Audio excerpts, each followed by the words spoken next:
જય જય ગરવી ગુજરાત. આપણા મૂળ સરદાર પટેલ સ્ટેડિયમ અત્યારે જે નરેન્દ્ર મોદી સ્ટેડિયમના નામે જાણીતું બન્યું છે, એ મોટેરા વિસ્તારમાં બળદેવનગરની ચાલી ખાતે અહીંના સ્થાનિક રહીશોને મળ્યા. આપ આ જોઈ શકો છો મલબો. વહેલી સવારે અધિકારીઓ આવ્યા અને ફક્ત અડધો કલાકનો સમય આપ્યો અને લગભગ 29 જેટલા મકાનો અહીંયા પાડી દેવામાં આવ્યા છે. આ ભ્રષ્ટ અને ઘમંડી સરકાર, જેમણે ખરેખર અમદાવાદ ઊભું કર્યું છે, અહીંના અનેક સ્થાનિક રહીશો સાથે વાત કરી.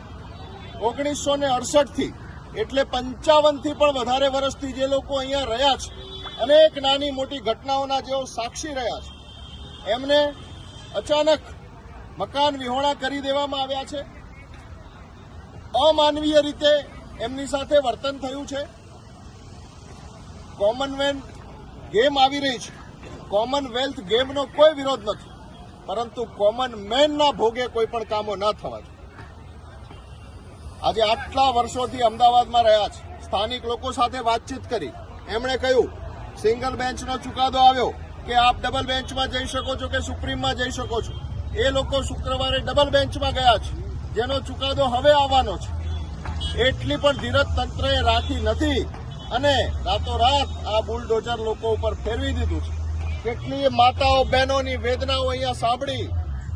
કોઈના ઘરમાં બીમારી છે, કોઈના ઘરમાં પરીક્ષાઓ ચાલે છે, કોઈ હજી ઘર શોધ્યા નથી. સરકાર નવા મકાનો આપવાની છે તે તૈયાર નથી અને ગમે ત્યાં જવા માટે આ લોકોને મજબૂર કરી દીધા છે. આવી રીતે આપણે કોમનવેલ્થ ઉજવવાની છે.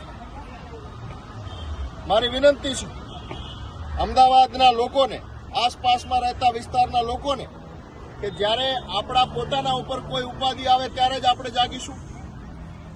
આમ આદમી પાર્ટી વતી અમે વિનંતી કરીએ છીએ કે જે લોકોના મકાન પાડી દેવામાં આવે એમને તાત્કાલિક ધોરણે ન્યાય આપવામાં આવે, એમને તાત્કાલિક રીતે બીજે વસવાની વ્યવસ્થા કરવામાં આવે. અત્યારે બધા જ લોકો રોડ ઉપર આવી ગયા છે. શું આ રીતે આપણે અમદાવાદનો વિકાસ કરવાનો છે? 41 વર્ષ સુધી અહીંના લોકોના કહેવા પ્રમાણે ટીપી ખુલી નથી, તો આટલા વર્ષોથી વિકાસ ક્યાં ગયો? હજારો મકાનો પાછળ બનેલા છે. લોકો બીમાર છે, કોઈના ઘરમાં ખાટલા છે અને લોકોને પોતાની જરૂરી ચીજ વસ્તુઓ કાઢવાનો પણ સમય આપવામાં આવ્યો નથી. ત્યારે ફરીથી ધિક્કાર છે આ સરકારને, આ શાસનને, કે સંપૂર્ણ અમાનવીય કોના ઇશારે બનીને આ કામ કરવામાં આવે છે.